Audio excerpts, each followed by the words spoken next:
Hi there everyone, and welcome to the 7th 1-minute demo to get you started with the SQL query module for Python.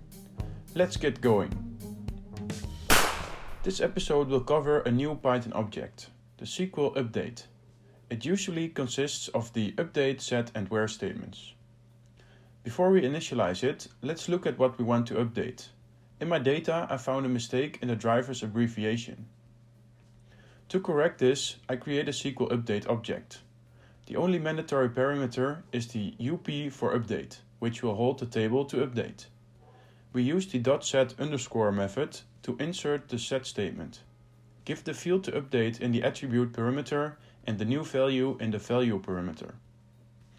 Setting the where statement works exactly the same as for a SQL select object. In this case though, we can take a shortcut. The where statement we need already exists in another query object. We can reuse this with the WH parameter at the initialization. Refer to the docstrings for more information about this. For now, let's have a look at the query and what it does to the dataset.